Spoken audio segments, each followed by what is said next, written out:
Do you live and breathe the beautiful game? Dream about the biggest soccer moments? Or maybe you just want to hear some unfiltered takes from real fans like you. Welcome to Futbol Unfiltered, where the passion for soccer knows no boundaries. Meet your panel, Carl Phillip, JD, Yanel, and Coach. From the world's biggest matches to those unforgettable moments that made us fall in love with and the rising stars shaping soccer's future, you'll find it all here. Join us every week for Futbol Unfiltered, the bilingual soccer podcast that speaks your language, your passion, and your love for the game. Futbol Unfiltered, where soccer's heart beats louder.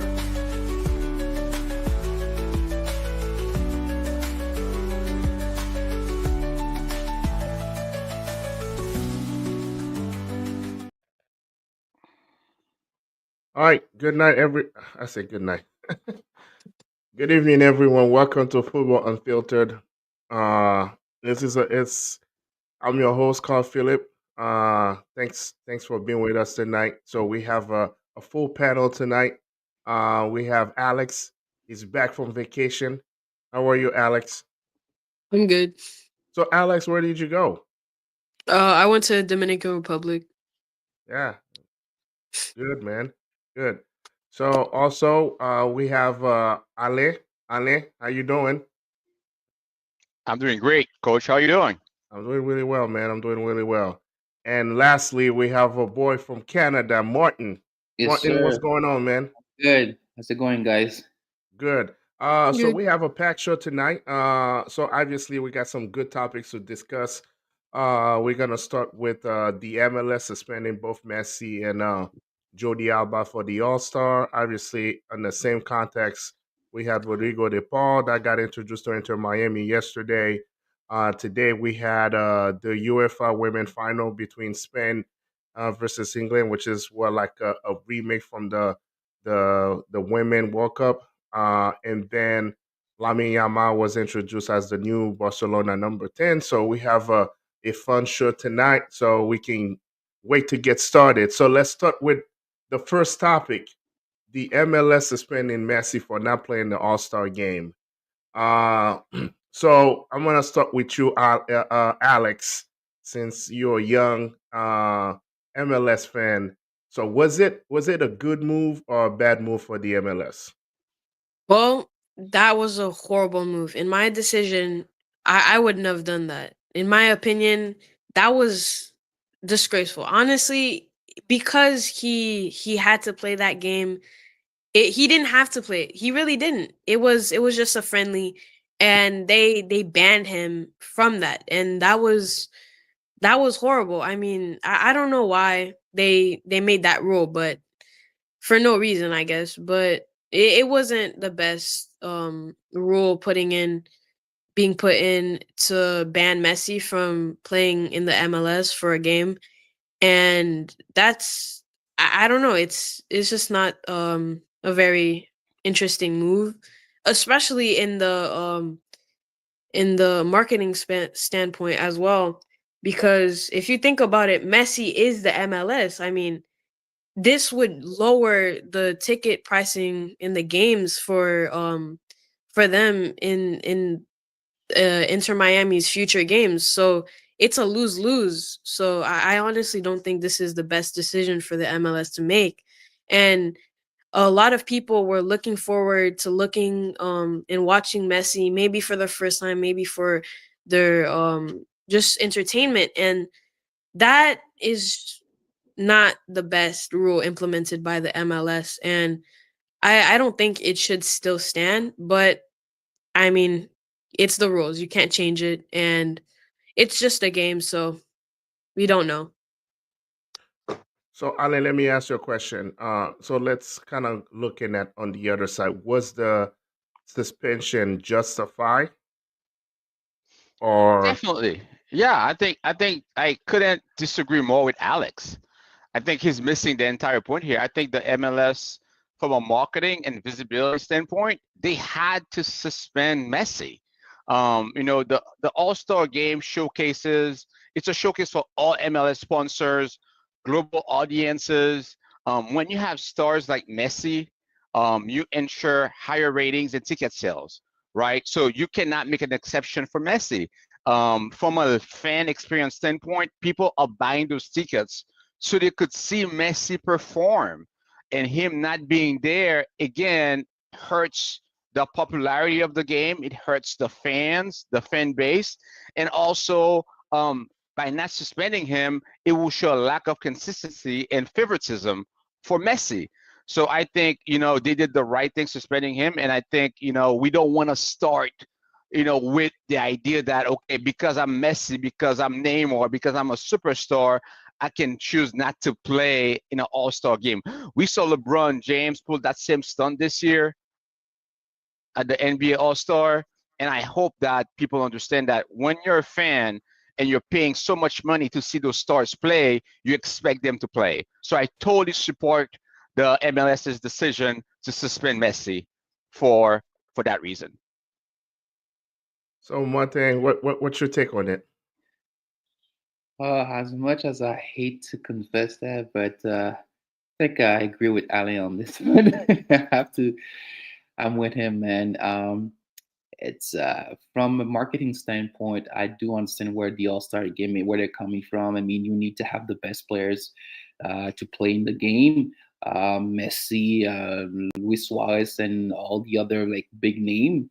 And by not going to the All Star game, I mean, and do you have a justification? I don't know, but yeah, they had to basically suspend them. I mean, everything Alan just said, it makes sense. I mean, at the end of the day, you're here to not only you're here to perform, you're here obviously, to show your skills and everything, but you're here also to promote the game, right? You have to promote the game. You have to, like I said, to bring more viewers, more. The whole business behind, the game. So yeah, so I mean, then there's no justification. I mean, period. There's none. So for me, the way I look at it is, I agree with you. I mean, rules are rules. You break the rules, you gotta pay. You gotta pay the price. So what I look at it is, it's an All Star game, and then we're not here talking about the rules, why it's right, what is wrong, right? So I don't know why the game have to be mandatory. So that just me. I mean, why you gotta make an All Star game mandatory, right? So when you're looking at it in other sports, I mean, Tom Brady barely played in a Pro Bowl. I mean, he was selected to the Pro Bowl. He never went because he said, "I'm only here to play one game, which is the Super Bowl." So, but because I think I said the NFL, and also some of the league in the US, they don't make it mandatory, right? So it's a way for the star to connect with the fans. Uh, you know so and that's why they have the game. So another thing where I look at it is what do I feel like Inter Miami also, I kind of they kind of botch it, right? They So screwed it when up. you think of They screwed it up big time. yeah, so if you feel like so when you think about it, Messi, from what Messi has done for the MLS, so I mean, and then we talked about it last show. Messi's been scoring like he had braces in 7 games. So all the things and then he's playing 90 minutes every game. He's played the entire game. So for what he gives back to the MLS, it's great. I mean, he's not taking the MLS for granted. He come here and play hard and do what he has to do and play the entire game. So from that perspective, he does what he needs to do for the MLS.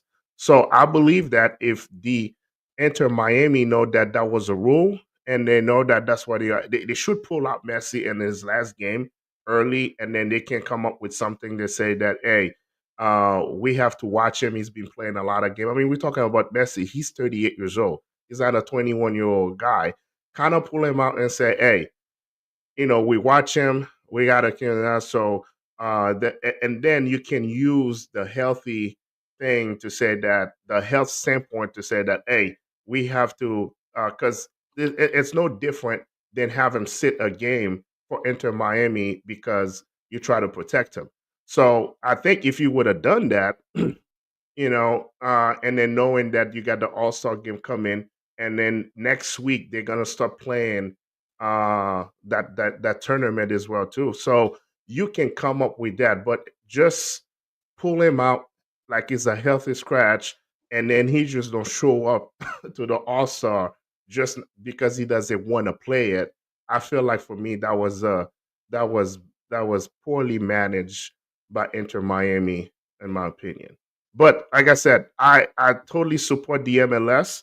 If those are the rules, those are the rules, right? You have, if it's mandatory and the guy has to show up and there's no health problem, so, and if he doesn't play and then you have to suspend him, you suspend him. But I don't think that's I don't think it's gonna really. I think he's gonna probably affect the MLS going forward because right now Messi is in a contract negotiation now, so I don't know how he feels about it.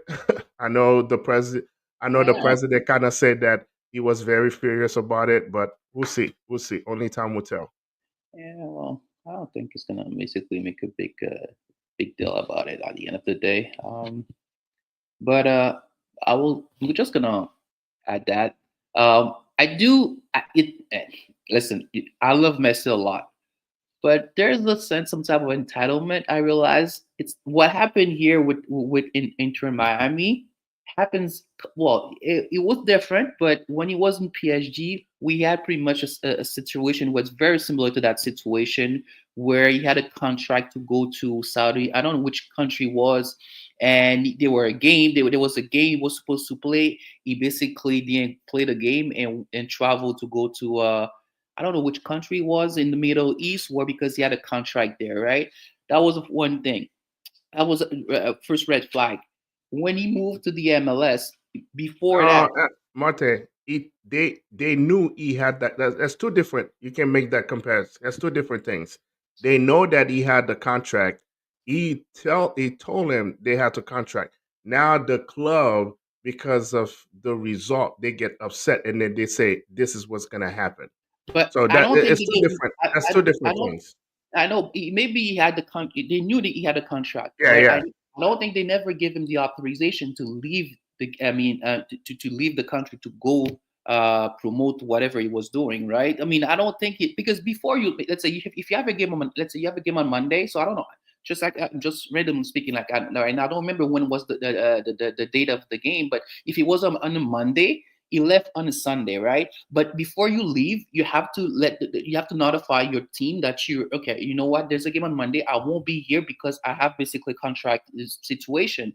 You never notified the team, and that's I think that's the reason why he got suspended. They knew about it. I agree with you, but you have to notify your team too, right? I mean, so there's the gray No, line here. he So told the team. The coach knew about it. They know he was going. So they know he was going. So that's one of the yeah. They know he was going. So when he come to when he come to the MLS, when he comes, I mean, obviously we can say when we had to do an entitlement, but if you hear what Messi, even he was suspended, he know he was not gonna play. He was still in practice. It was still like 3 hours before everybody else. So there's a commitment for him in the league. no So doubt. so to do it. So that's where I am, right? So my thing is, and I'm not saying that the league have to bend the rule. So first of all, we got to think about it. It's an all-star game. All-star game. It's an exhibition game. It should not be mandatory. There should not be something that if you can play the game for whatever reason is you have to be suspended, right? But So because it's like I said, it's an exhibition game. So what about if he goes play that game, he tears his ACL and out for the rest of the season. So But I have a and question for you though. I mean, yeah, in the NBA, right? When it's All Star weekend, yeah, if if you're not playing, you have to basically give the league a good reason why you're not playing. yeah, Exactly. So you have to give a reason, right? yeah. It's That's where for me, I thought Miami did not manage it as a club, right? Because Messi works for Miami. So if there was an understanding, because Miami, if Miami wanted Messi to play, Miami would make Messi play, right? Are you trying to blame Miami for that? Are you serious? Are you blaming Miami for that? Are you serious? Messi didn't want to play. He didn't play. No one can tell Messi what to do. Let's not make excuses for Messi. All right. Martin is right. Messi is acting like an entitled superstar. Okay, that's what's happening here. You're making excuses for I'm not Messi. making excuses. Yeah, I you don't think- are. You're pulling all the little like story where there shouldn't be mandatory. You're pulling Tom Brady. You're saying a bunch of stuff. He has a pattern. Messi has a pattern of No, doing there's whatever no, he wants. Alain, there's no pattern. He is There- playing for the MLS. It's It's not an Messi's all-star fault. game. He should have No, played. We don't Alain, need to make excuses for him It's stop it. saying Miami's that fault. Miami should have Alain, made him stop it. play. There's no Come on now. pattern. Come on, coach. Come There's no on. pattern. No. There's no There's pattern. no pattern. Come What on. are you talking about He's pattern? entitled. No, He's that's not entitled. He's not entitlement. It's How okay is to it say it. entitled? It was Mascherano's fault. It wasn't him. It's not like Messi said he wasn't gonna do it. Mascherano wanted him to rest. It's not Yeah, his that's what I'm fault. saying. We're gonna blame So the my- coach now. Okay. It's Okay. not what I'm saying is the club. What I'm saying is if the club know that the All-Star was coming, right? They know they have to know the requirement. No, seriously, they have to know the requirement. Suarez didn't play last year because he was hurt. His knee was hurt. I mean, they said that his knee was hurt.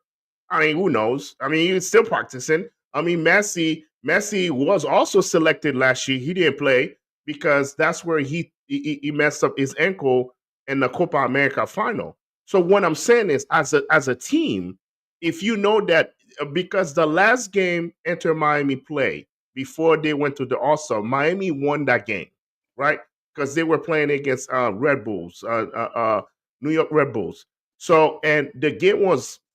So what I'm saying is, if you know that that game is coming, you know the repercussion of that, and then you be like, you know what, I'm gonna pull him out, and then I'm gonna try to manage him, and then we gonna watch him, and then we said that he's not available. It's no different than any other game. The team, I don't know. if I don't know. I respectfully disagree. I think Marty, I agree with you 100%. I think Messi didn't want to play that game. I don't think we should go out and try to blame Inter Miami or the coach for him not willing to play. He didn't want to play. He didn't see the value in it. Let's kind of stick to the topic here. You know, I feel like at the end of the day, the fans lost something, right? All those fans that came to see Messi play, it feels like he snubbed them. That was a snub. I think Messi snubbed the fan base. He purposely decided not to play for whatever reason. Maybe he was trying to protect himself or whatever, but he didn't see any value in playing that game. And I think that's where Marty and I are telling you that we need to not make excuses for Messi because, yes, he's the superstar of the league. You know what? You being the star means that you have a lot of responsibilities. And your number one job as the superstar of the league is to promote the game every single time that you can. And that's what he failed to do. That's it. That's not gonna take away his record. I'm just saying that he failed to do that for the All-Star. That's what I'm saying. If Messi knows he was gonna get suspended, he would have played that game. Because he got suspended. So that's even worse. What you said is just worse right now. No. So That's what I'm saying. If he knows there's a repercussion, then he's gonna play. If Messi knew that that game would warrant. You just read my case. We don't have to go there, guys. That was like we don't know exactly. We do not know exactly what's in the head of the player, right? So I mean, the thing is, the facts are the facts, and based on the facts, I mean, I guess all three of us agree that you know what the MLS did the right thing, right? But what I'm saying, where I agree a little bit with Alain up to a certain extent, it's not the first time it happens to Messi, guys. I mean, it's not really the first time. No, but it's not the first time. It happens. It's a pattern. There's no pattern here. Pattern on what? Oh my God. Okay. What pattern are we talking There's about? no pattern. What pattern we talking about? What you guys are talking are two different things. What pattern? I mean, it's not like what pattern? There's no pattern. If you told me that last year He was supposed to play in the MLS, and then he skipped. I mean, the All-Star, he skipped it. And then the year before, and then this year he decided, he said, you know what, I'm gonna skip. Now you can talk about pattern. What pattern you guys are talking about? The whole PSG thing, it was not a pattern. The team wanted to suspend him because he got something else, but there's no pattern. You cannot somebody that's willing to play every single minute, even when the team is winning. There's no entitlement on that. It's not like he pick and choose what games to play. So I don't understand the whole pattern. I don't understand. Like PSG is playing a game and then he decides on his own that he's not gonna play. He's picking which games to play. You and I both know. You guys both know that if Alex was playing for PSG today and PSG had a game, Alex was never gonna tell the PSG board that, sorry guys, I'm not playing this game. I'm gonna play that game instead, or I have other engagements. That would have never happened. But that's only not reason how it why is. the only He's reason not why picking Messi is and doing this, choosing. he's flexing his muscles because he's Messi. No, he's not. No, I'm not saying he he's hasn't not. earned the right to do so, but that's a bad example, and that shows a lack of maturity on his part. So that's what I'm saying. Things, No. He's being the PSG he's a stuff. glorified, queen. That's what's happening here. No, it's not like that. He's not going around picking and choosing games. He's doing he can't play that game because Mascherano said he wants to rest him. It's not up to Messi, it's up to the club. What is Messi gonna do? Is he gonna show up to the game even though his coach told him not to? It's not his fault. What is he gonna do? That's what I'm saying. And he's there for his team whenever he is. Why would you think Messi's just gonna pick one game and he's not gonna play? And you're saying, oh, he's picking and choosing his games. It's one game. He's been there for his team the whole time. Why would he pick one game and that's picking and choosing? It's the All-Star game, Alex. It's the All-Star game. It's the All-Star game, but his coach told him. You guys don't make any sense. Mascherano said, I'm pulling him out, and that's not up to Messi. Messi works for Mascherano. Mascherano is not working for Messi. So Messi can't be telling Mascherano what to do. So that's why he didn't play the game. It has nothing to do with him picking and choosing and all these things. It's just him not being able to play the game up to his boss's orders. What is he gonna do? Yeah, he can't do anything about it. Let me put it this way. He got suspended for not playing for Inter Miami yesterday. It was an important game because they were playing against Cincinnati, right? So they tied the game. So you think if they didn't think that would not be an issue, do you think that they would let Messi not play a game? That's the team they played yesterday. It's the number one team and the MLS and the Eastern thing, Cincinnati. That when they play Cincinnati beat them 3-0. So that was a very important game for Miami. So you know that if they knew that Messi was gonna get suspended and then not playing that game, you think they would jeopardize that? So I think what you're saying that Inter Miami has no managers then. No one is talking to the board. No one is talking to the MLS board, and no one's asking, hey, by the way, we don't want to start Messi for that game. Any issues, any repercussions? So no one is communicating. So you're trying to tell me that Inter Miami is on an island by itself, and they're running themselves, and Mascherano is the only boss. No one's talking to the MLS. No one like that. So what's going on here? That's not what we say, Ale. We never say anything like that. What I'm saying is, as a club, you gotta know you have to be aware of the rules. So they didn't know them. And I think you gotta be aware. Who's responsible? Who's responsible of that? How is it Messi's fault? Because the club gotta make the players available for the game, Ale. You need to understand that. The players don't decide whether if the club tell you you're gonna do it, the club can suspend you. If you say no, you're not gonna do it, the club can suspend you. You understand that, right? They can give Messi a prolonged suspension. If Messi say, I don't want to play it because he's breaking the clause of the club. I think the club thought that, okay, we can rest Messi probably the MLS is not going to take a big deal out of it because it's Messi. They make the assumption, and the MLS say, no, rules are rules. You did not play. I'm going to suspend you because on that day they even thought about Messi and Alba flying to Austin on the day of the game to just be at the game. And now when they found out they were going to suspend him anyway, so that's why they didn't go and fly to Austin. But it was the team. The team did not make him available for the game. But anyway, let's move. We can't spend all night talking about this. Let's stay on the same Inter Miami. So last night, Rodrigo De Paul was introduced as a newest Miami player with a number 7. So just to make Alain, that's him and Messi together. So anyway, doing yesterday's game. So I'm gonna start with you, Martin. So what do you think on that move? It's a good move for Inter Miami. Terrible move for Argentina, for Rodrigo De Paul himself.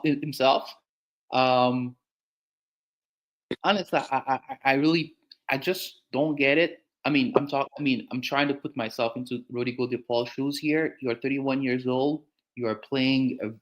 You're at the highest level of football. You're not 36, 37. There's a World Cup coming up in couple months. You're playing for Atletico Madrid. Atletico Madrid, if you're looking at their roster right now, this year, they have added a bunch of great players, good players, so they're going to compete. They should compete this year 100% with Real Madrid and Barcelona. They're loaded. So you're playing for Atletico Madrid, and it's La Liga. It's arguably with the Premier League, best league in the world. Okay, you should be playing the Champions League. And then you're playing for Argentina. Why not staying with Atletico Madrid? Yes, you guys gonna tell me, yeah, but there was a contract issue situation right now, and actually Atletico Madrid did started the negotiation with him, right? They wanted to renew his contract, to extend it for whatever reason. I don't know exactly what happened, but it didn't come to fruition. Now he's gonna play for Inter Miami. Okay, you're playing with Messi. I get it. It's Messi. You love Messi. Actually, they call you the bodyguard of Messi. I get all that. But you're playing to a league which is a lesser league. For your condition to go to the World Cup, is it good? Some people might say, well, you're gonna be more. The fact that you're not playing, in the La Liga, you should be a little bit when you come when you're gonna come to the World Cup, you'll be rested, and you should be able to perform at the highest level. Some people might come up and give me that as an argument. I refute that argument. I don't believe it's a good argument. So listen, I don't know. For me, for Inter Miami, did a pretty good addition. Is going to perform, and yeah, but for the player itself, I don't think that was the right move to do. I think he should have stayed in Spain, and and then after the World Cup, if you're thinking about going to the MLS, you should have done that move after the World Cup. That's my take on that. All right, so you started your argument with it's good for Inter Miami. So I'm gonna ask Alex that question. So what does he bring to Inter Miami, Rodrigo De Paul? He brings a lot, especially since Inter Miami's midfield wasn't as collective, and I feel like he might be able to help out in the midfield alongside Sergio Busquets. Mhm. But in the same way, it's not the best move for him. He's 31, he has time to grow, and it's not a good move, especially if he's going to an MLS retiring league. It's not the most competitive league. If you're going at 31, you're going at the highest level of football, playing in La Liga, playing with Atletico Madrid, who are currently competing with Barcelona and Real Madrid. Why would you go to the MLS? And I get it. You want to be with Messi. Messi's a great guy. Messi's the GOAT. But you have you have to take care of yourself. I mean, that's not a good look. Especially the competition, it's not the best. So if you're going there, you're going to be slacking off a little bit more because you've been used to playing in the high football, the high passing, and now it's just become easy for you, and now the World Cup's it's rolling around, and now you have no competition, so you're not prepared for the World Cup and you're not ready mentally for the World Cup. And We don't know that though because it's it's a loan. well, It's a loan. it's a loan, but It's still under contract with Atletico Madrid. It's a yeah, loan to come to Inter Miami. So yeah, he might come here and finish the season yeah, and then in January he moved back yeah, to Atletico Madrid to play for Atletico Madrid before the World Cup. So it's not a permanent move yet because he's still yeah, under contract with Atletico Madrid. He comes in as a loan to finish the season There's the reason why he with put as Inter a loan, Miami, right? and in January he can go back to Atletico Madrid and play the most important part of the season, and then so which is not going to be the part that leads to the World Cup. So yeah.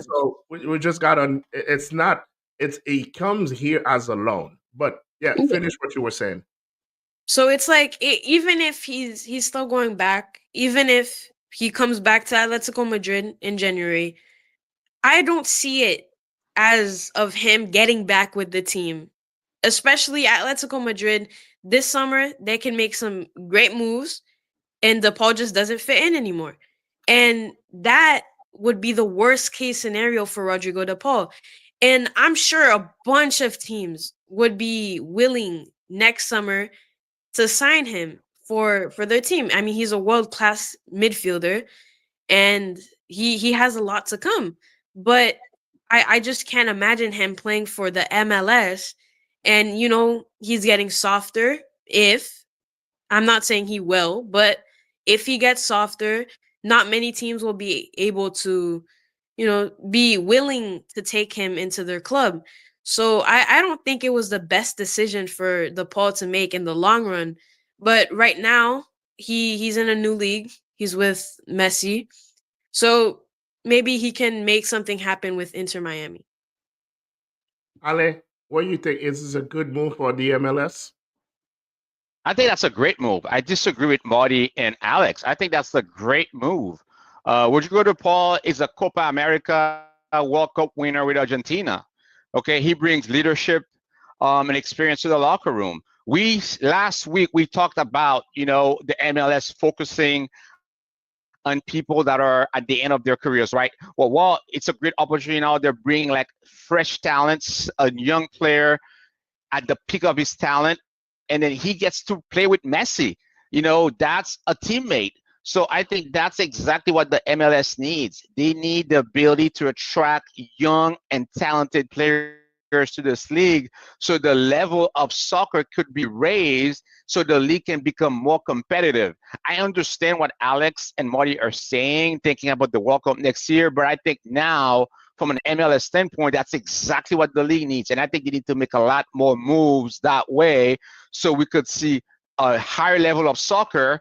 And the more European soccer players that are coming overseas, that are coming to the US, it's better for soccer in the United States, period. Because at the end of the day, what we've been talking about is like, how can we raise the level of soccer for the US team? That's the number one goal. And also show that the MLS is not only attracting players who are at the end of their career. So I think it's a great move. I think Rodrigo De Paul will be fine. Yes, it's a loan. He can always go back and play next year with Atletico Madrid. But I think for now, it's a great move for the MLS. I think he'll be fine. And I think Messi is going to benefit a lot, with Yeah, him well, being as a teammate. nobody's denying it's a great move for the MLS. I mean, that part here, we all agree on that. What we're saying is, we're talking about Rodrigo De Paul himself playing for Argentina and playing in the 2026 World Cup. What we're saying is that right now, as you said, if he goes to the MLS, the level of competition is not the same as in La Liga. It's not the same.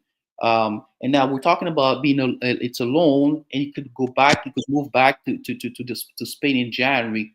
Very unlikely. The reason why it's a loan, I think, it's for financial reason. The way they had to structure the contract and everything else. They had to do it as a loan for now and running until then after that with a permanent. There's a on that contract. There's an option of buying him after the end of the season. But him moving back in January to Atletico Madrid, that's very unlikely. Let's be honest. He might not go. He might not go to Atletico Madrid. So let me looking at it from a holistic perspective, right? So when you think about it, yeah, we can all say that is good or bad. So the reason they let him go because he was not in the plan for Atletico Madrid. Let's just be real. So Atletico Madrid didn't see. So my thing is, as a coach, so if I'm Scaloni, I'd rather my player play than not play at all. So he might go to Atletico Madrid. If he never play, he stay on the bench. So what kind of benefit that he's getting from not playing? So if you're not playing, so I'd rather you go play because at this point you just need to play. You just need to play because you're getting you're getting game stats, you running, you do all those things, then sitting on the bench and barely play. So my thing is, so where he got to look at is, I'm getting ready for the World Cup. I need to play as much as I can. So if I'm playing for the team and I barely play, and I'm not gonna be play, I'm not part of the plan. So why stay there just to practice and not play? Why not stay in Europe? And my question is, why not stay in Europe then? I'm just saying, there was no offer. I don't think there was no offer. I'm telling you, there was no offer. I mean, the only reason he's leaving, a team in Europe could have loaned him. It could have been a loan from a team in Europe. Yeah. There was no offer. Let's be real. There's no offer. I mean, let's be real too. It's not like Rodrigo De Paul's been tearing up the last couple of months. He's not tearing it up. I mean, he played in the FIFA World Club. He didn't have a good tournament. The entire team didn't have a good tournament. I mean, I'm talking the whole team. What I'm saying is, didn't have a good tournament. He did not shine.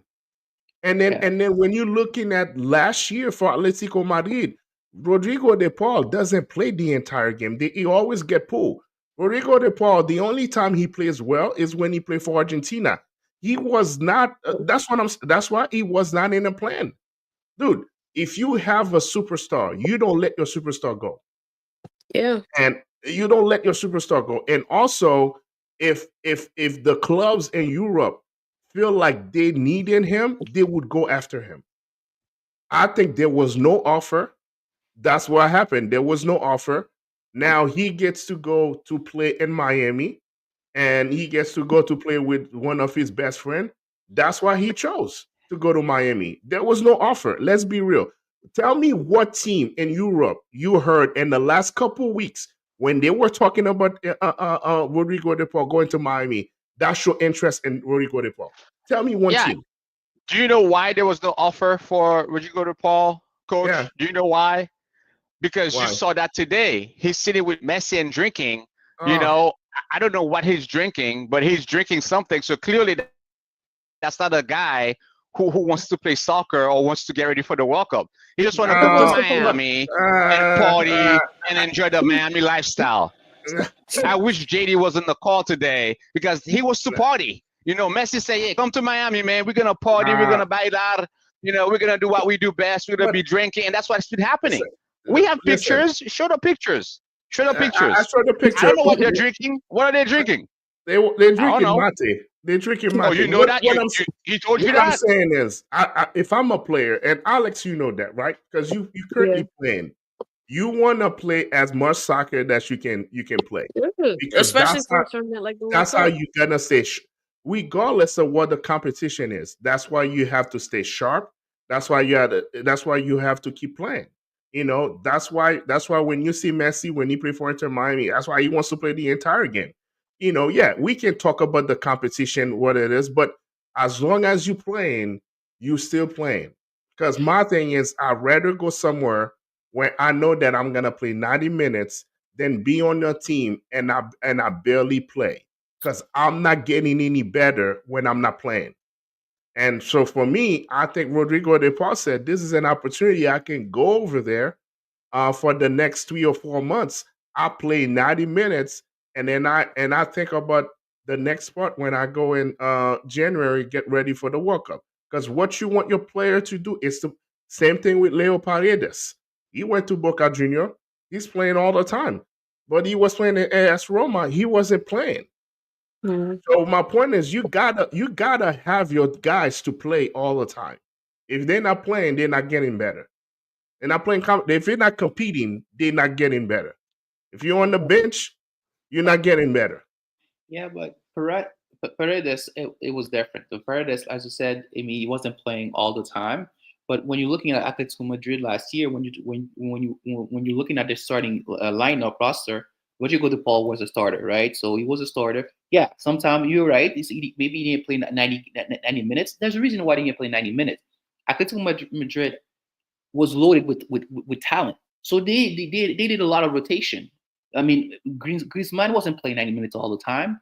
The only player I can still play 90, well, even Julian Alvarez, you could make a case he wasn't playing 90 minutes, right? So again, I understand what you're saying. It's not I don't disagree with it. I'm just saying that for the player itself, for his, I'm not because by going to the MLS and let's say he stay the whole season in the MLS, coming to the World Cup in June, is it going to be in optimal form? That's my question. That's all I'm saying, right? So, anyways, Yeah, but we talk about that. Argentina is deep when it comes to midfielders. So they have. I mean, let me put it this way: Rodrigo is over 30, right? He's 31 years old. The guys that really gonna carry Argentina midfield, they're still playing in Europe. yeah, I got McAllister, McAllister and Enzo Fernandez. Fernandez, and then now you got Almeida that is playing Atletico Madrid. So they're fine. They're good, right? So if you still got your young core that's still playing in Europe, they're still playing high level. Cuti Romero is playing in the back. I mean, you have Union Alvarez is playing on top. Simeone is playing Atletico Madrid. So your young core is still there. So you got Lo Celso is still playing in Europe and in Spain. So you got those young guys there. So what I'm saying is, and we didn't. I mean, as an Argentina fan, I don't think that Argentina's gonna. If Argentina gonna win the World Cup, it's because of Rodrigo De Paul. I didn't think that going there. I was like, you know what? Yes, it's good to have. So what I want from Argentina fan, I want Rodrigo De Paul to be healthy. I want him to be confident going into the World Cup. So that's what I want.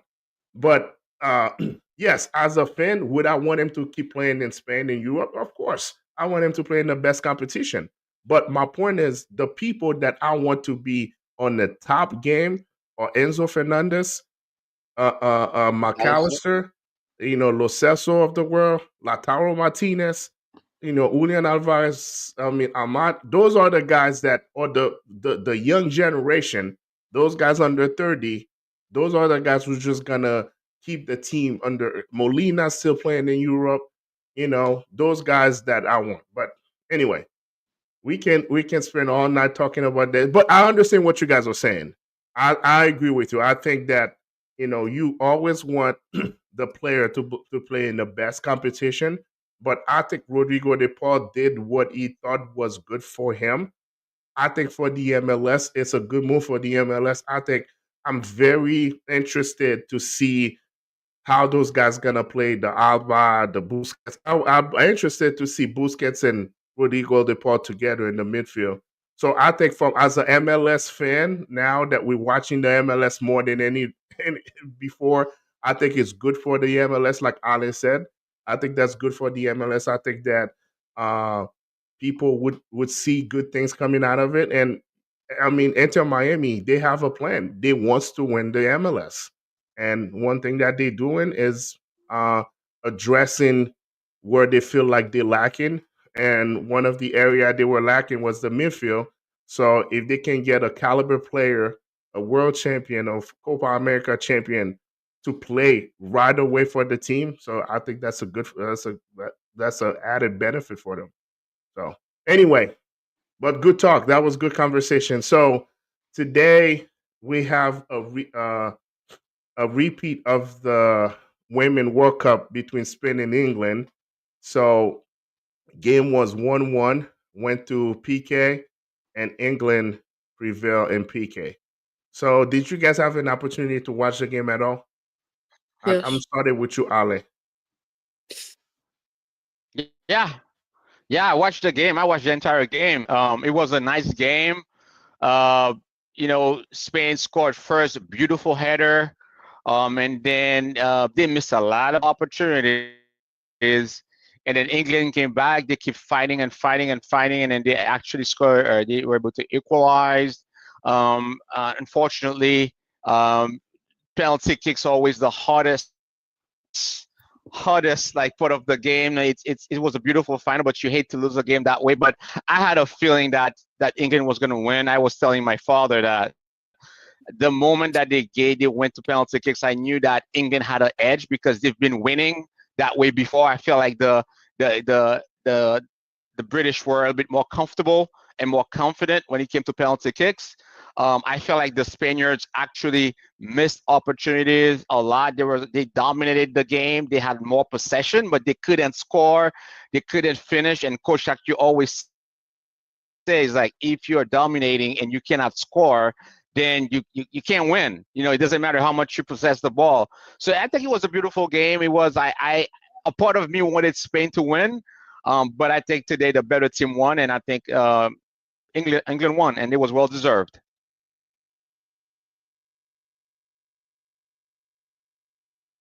Yeah. Uh Monte, what's your take on it? I didn't watch the game, so uh, I really cannot talk about on that topic. To be honest with you, unfortunately, I wasn't there, so I couldn't watch the game. Alex? I watched the game. It was pretty intense. I mean, I saw a bunch of opportunities that I saw being missed. And it was a little difficult seeing a bunch of opportunities that England and Spain could have scored, but it's at the end of the day they both scored, and it was a beautiful penalty kick final, and it was pretty intense to see. Especially England had the upper hand, having a really good keeper. And yeah, I mean, I don't have too much to say on this, but it was a beautiful final, and England well deserved. And yeah.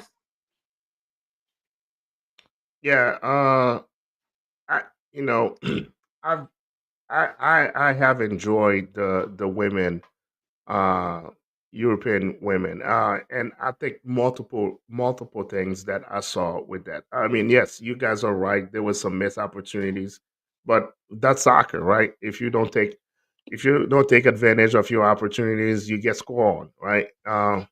And the thing that was for me were very impressive was the fitness level of those women.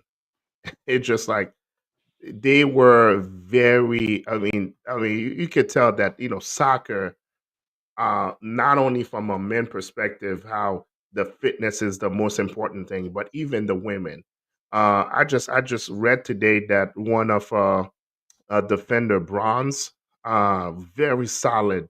She played the entire uh, uh, tournament with the fractured tibia.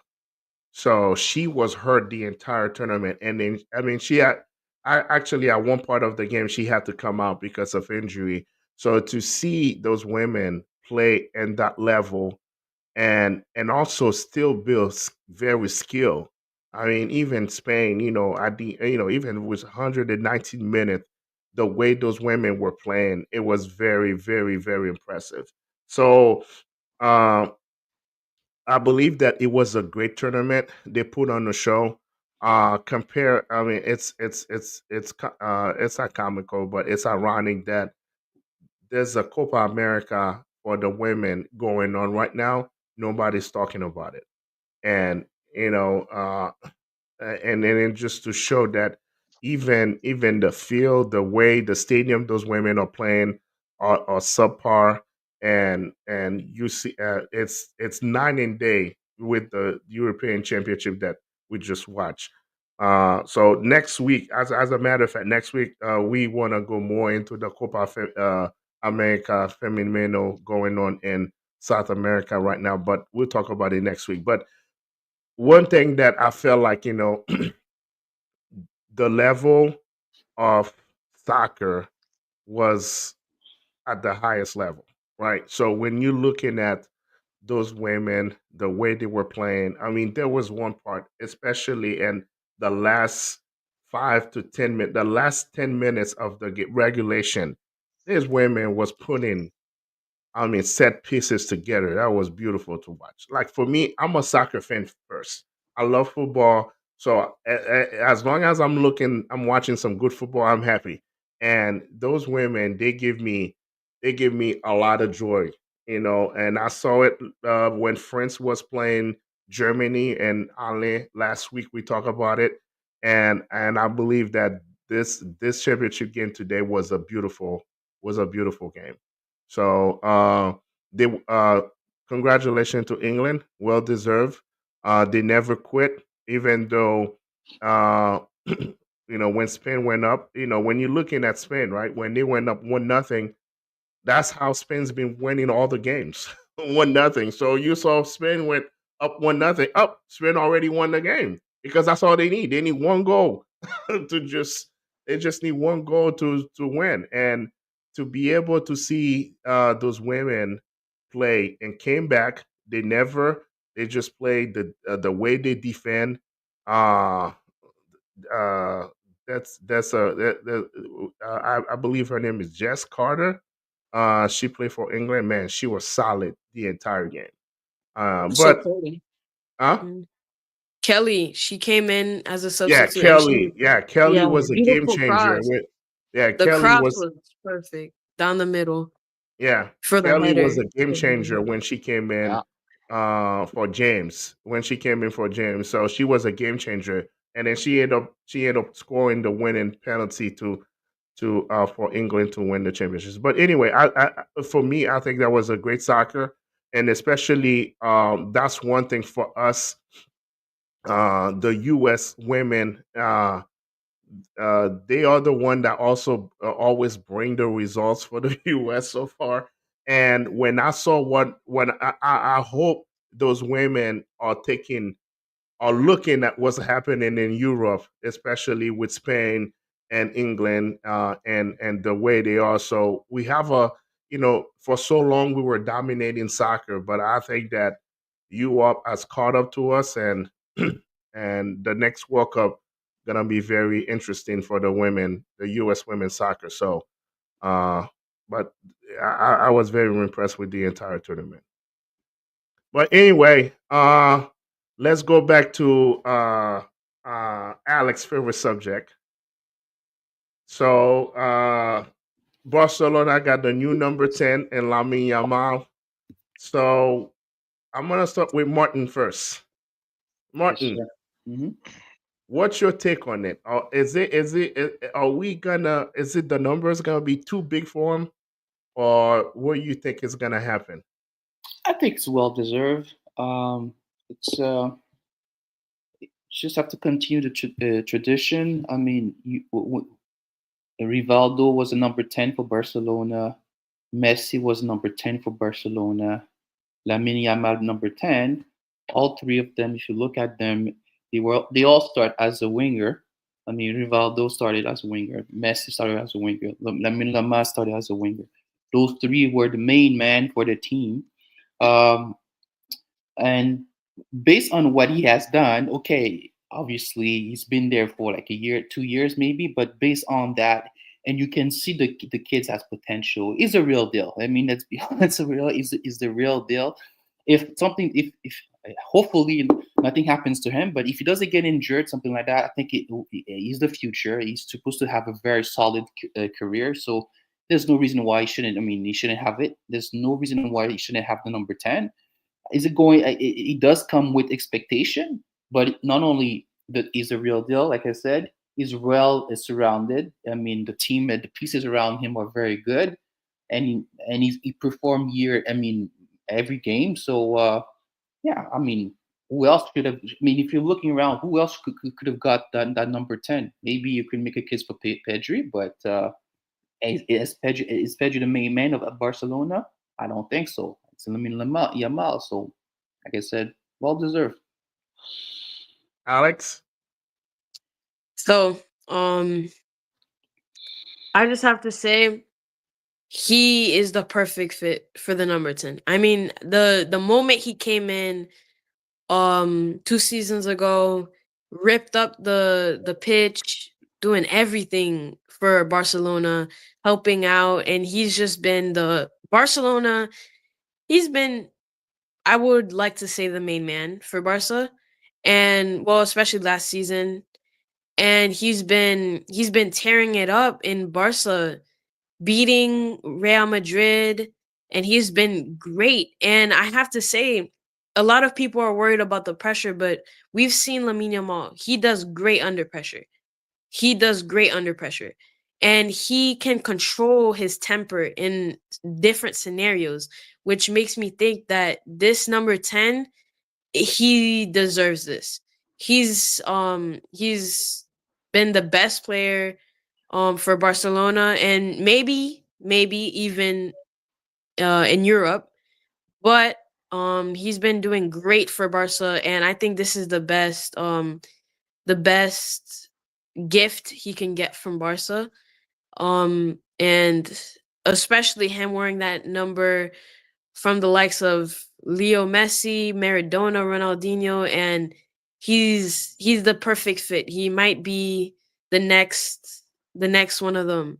He might be the next future star for, well, he is the future star for Barcelona, but he might be the next Barcelona legend. And I see him as the perfect fit for this number. And it's well deserved from his last season, helping Barcelona out from every aspect, especially in every tournament, UCL, La Liga, Supercopa, everything. And he's been really good, and he he's been doing great. And yeah, Ale? Yeah, I mean, I think Marty and Alex, covered it all. I think for me, when I think of a number 10, the only person that comes to mind is Pele. I mean, he's the king. He's the king Pele. He's the king of soccer. He's the greatest soccer player that ever played the game. It is stats. It is factual here. But from a marketability standpoint, what I'm seeing here is Barcelona is pretty much rebranding their entire brand around Lamine Yamal. That's a marketing move, pure and simple. Like Alex stated and Marty, they had Maradona who was a 10. You had Messi was a 10. You had Ronaldinho that were 10. So I think Lamine Yamal deserves it. I'm a big fan of Lamine Yamal myself. I think that he has exceptional maturity and consistency as his age. He has gained a lot of experience in both La Liga and also playing internationally with Spain. I think he understands the system that the coach has in place for Barcelona. So I think he's a leader amongst his peers. He has a tremendous future here. I think he has the potential not only to lead Barcelona to a UEFA Championship, but also to lead Spain to another World Cup. So I think it's well deserved. I like it myself, and he's pretty much the reason why I like Barcelona. Without Lamine Yamal, I wouldn't be supporting Barcelona personally, but I have a lot of faith in that player, and I think it's well deserved. Yeah. I mean, if we're looking at the number as a symbol, yes, he deserve it, right? But if I'm looking at everything leading into this season, I don't like Lamine Yamal all season. I mean, let me tell you something, man. There's a lot of things. I always use this analogy. If you keep speeding, you're gonna get a ticket. So everybody have fun. Everybody but he had it was a drama filled off season. I mean, you have multiple women coming saying that they were paid to be in this party, and then you see how he's carrying himself. I mean, for me as a fan, I don't like it. I think that with everything's going on with him, how he's carrying himself off the field, and with the expectation out of him this year, and then also because not even what he needs to do for Barcelona, this is a World Cup year. So the expectation is the pressure it's on him too to carry Spain to the World Cup. So for me, I feel I hope it's that different because we seen it. Even the best. We see it with Neymar. We see it with Ronaldinho first. When you make your off the field very big, it doesn't end well. So that's where I am a little bit nervous about him coming in this year because you know everybody else have fun, everybody has party, but when you want to take it to that level, when everybody is talking about, you know, you got porn star talking about that they were invited to his party. When you get that much, drama into your I mean, in the off your field life, I don't like it. I don't like it as a fan, and for me, I don't see it in well. So I hope that he surround himself with like he put. I mean, I hope that coming into the season is that way for him to stay focused. But I don't like it. I mean, think about it. You got Pedri, you got Kubasi. They 17-year-old just like him. I mean, not Pedri, but Kubasi. You didn't hear him having 30-year-old woman talk about him and that. Uh, I mean, for But me, I don't like it. I don't like when you try to be too big. You try to make things too big for you because it never end well. Because I see it with Ronaldinho. I see it with Neymar. When your off life becomes big, gains more than what you do on the field, and sometimes it can be problematic. I agree, but So I agree 100%. I mean, I'm with you on that. That's only time will tell. But I will say this though, um, Ronaldo. Who else? Who else? You said Ronaldinho. Ronaldinho, Neymar. Ne- Neymar is different because for me, Neymar, I do believe that he's off field antic did have an effect on him on the field also at some point, right? Yeah, But both when of I'm them. looking at Ronaldo, when I'm looking at Ronaldinho, I'm looking at there's a couple Romario. Those people they were not angel too, right? They had pretty much a lot of. I mean, they had a lot of off field situation where I mean it was well publicized and everything else. But when they were playing and when they were on the field, they were performing every time. You know what? Well, obviously, I mean, you're a human being, so sometimes you do have I mean, some couple of games, but most of the time they were performing. My point is this: the kid is special. To be honest, special. Now, as long as he can stay focused, because we saw him perform. I mean, when things are hard. I mean, I'm looking at the games Spain against France, or I mean the finals and everything else. When they needed someone to unlock the situation, he was that man. You know what I mean? Even for Barcelona, when during the season, at some point, Rafinha was he was tearing up the league exactly. But at some point, Rafinha did slow down, and then Lamine Yamal came and putting. I mean performing extremely well over what was expected from him. So the point is, when you're looking at all those things, and you're looking at who usually were number 10 for Barcelona. Like I said Rivaldo, I said Messi, and there's a couple others. They all started the same way: wingers on the right, on the left, and then slowly, surely, you know what? They score goals. They assist, and every time they need someone to unlock the game, they are the main man. So he has those attributes.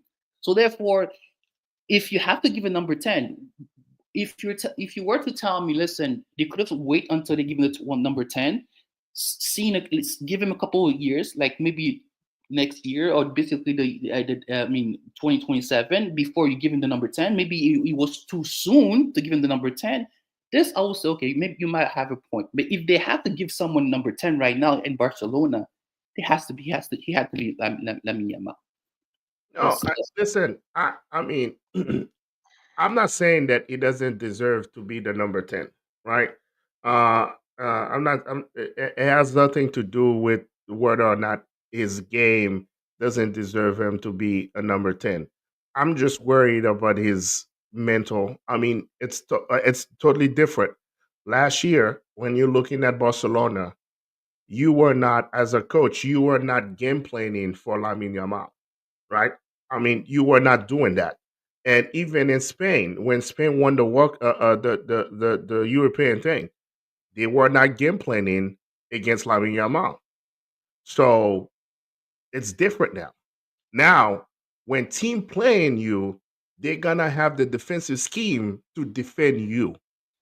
So because you the new guy now, so that's why I want to see how you going into that, because it's two different things. Because last year everybody was talking about Lewandowski, even Rafinha was nobody was talking about Rafinha. I mean, they had a good season, but now everybody gonna focus the defensive scheme gonna focus on Lamine Yamal, and then you saw when they play Portugal, even though that was one game, it was not a big data point.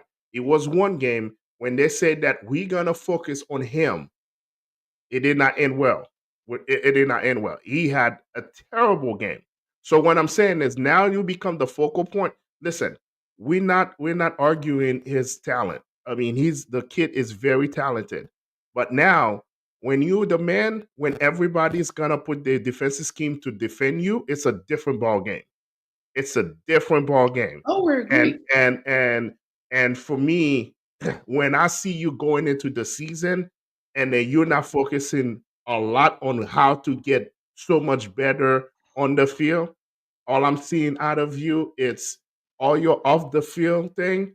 I'm very nervous about you going into the season. I get it. I That's get where it. I am. I know. I agree. I get That's where that. I am. That's where I am. And that's where I am with him. It's just like, nobody's talking about how much muscle he put in. Nobody's talking about how much work he was doing in the off season. All I'm hearing from him, it's all these women that wanted to party with him. That's what I'm saying. So my point is now you become the focal main point. It's no longer a Lewandowski team anymore. It's no longer those guys. It becomes your team. I don't like to see my number one focal point. It's more involved in what's happening off the field. That's just me personally, but I hope that he comes this year and tear it up just like he was doing. But that's my fear. That's my concern, because I'm not, you right, all those Ronaldinho, Mario. but when they make the off the field bigger than what they were doing on the field, you saw that. You saw the game went down. Same thing with Ronaldo. Same thing with Ronaldinho. Same thing with Robinho. Same thing with Neymar. When they make the off the field bigger than what they were doing on the field, you saw it. It, And it, you know, I'm gonna say one thing. I know we've been on this topic for a long time, and then you keep mentioning Ronaldo, Robinho, Ronaldinho. It's like a lot of Brazilian players. Well, we're not gonna talk about the real issue here. We don't want him to be the next Diego Maradona, because that's all Maradona did. That's all he did his entire career. Let's be real. Let's keep it real. You want to If criticize I a didn't say it, player, it wasn't gonna be him. Maradona is not a role model when it comes to that. And we yeah, saw how this ended. Great player, but lack of discipline. He was totally out of the way when it came to when he was not playing. So I'm not gonna go back and talk about Diego's career. But to your point, you're right. We need to make sure that Lamine Yamal doesn't become the next Diego Maradona. yeah, I want Lamine Yamal to That's it. be. I want Lamine Yamal to focus like Cristiano Ronaldo. That's what I want. That's what I want Yeah. him to do. Focus on his game, focus on getting better, and not focus about all the off. The partying. Of, huh? Correct. That's the where I partying, am. the drugs, and everything else. Yeah. Yeah, that's where I am. I mean, for me, 18's. I mean, what I'm saying is everybody's doing it. Let's not act like the other guys don't party like, like the other guy. We just don't hear about it because they don't make it a big deal about it. But when you make it too much of a big deal, it's gonna come crash on you. That's where I am. Hey, I'm not saying that the German players don't party. I'm not saying the French players don't party. I'm not saying the other nations don't party. They just got money. They have money. They got fame. They have the fame. They have all those things, but they do it on the down low. I feel like Lamine Yamal is too much out there for me, and I don't like that as a He's fan. 18. I don't He's a like that as kid. a fan. He's I a think kid. it's fairly He's a to judge. kid. I mean, let's see. I mean, just give him time. We'll see. I mean, I do understand where you're coming from. I agree with you on that. But just let's see. I mean, how it started the season, and based on that, we might. I don't know. I think we Yeah, might. like I said, I feel. I mean, the thing is, the pressure is higher than last year. No doubt. No doubt. Yeah, No the doubt. pressure is higher than last year, so the expectation are much higher than last year, and this is now that the expectation for him is to have Barcelona win the Champions League, and then also for Spain to win the World Cup. So this is big, and then you have to put it on the 18-year-old kid, and when his dad also acting like he's 18-year-old as well too.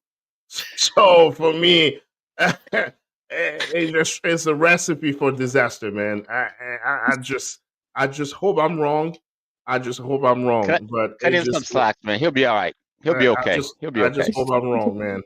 But anyway, yep. So that that's it. That's it. There was a good show tonight. I think we covered a lot of things. I know we always get Ale excited when he has to talk about Messi. I don't know why, but we're gonna try to make sure that we keep that conversation a little bit lower now. But we're still gonna talk about it because we have the new tournament coming next, starting this week. Uh, it was the first trophy that Messi won for Inter Miami. So I'm sorry, Ale, we're gonna keep talking about Messi. But anyway, it was fun. It was fun today. Actually, Rodrigo De Paul, that should be his first tournament, this first game that he should be playing for Inter Miami to play in that tournament. So let's see how he's gonna do in that one. He still got to get his visa clear. So let's see how that's gonna happen. But but anyway, that's just another conversation. All right, guys. It was fun today. I had a great time, like always. Alex, it's great to have you back. It's great to have your perspective, Martin. Like always, you always bring a great perspective to the conversation. And Ale, as always, you the man. You make it fun. We need people like you in the show. That's how we make it work, right? So, all right, guys. Thank you for your time tonight. I'll see you guys next week. Do you live and breathe the beautiful game? Dream about the biggest soccer moments? Or maybe you just want to hear some unfiltered takes from real fans like you. Welcome to Futbol Unfiltered, where the passion for soccer knows no boundaries. Meet your panel, Carl Phillip, JD, Yanel, and Coach. From the world's biggest matches to those unforgettable moments that made us fall in love with and the rising stars shaping soccer's future, you'll find it all here. Join us every week for Futbol Unfiltered, the bilingual soccer podcast that speaks your language, your passion, and your love for the game. Futbol Unfiltered, where soccer's heart beats louder.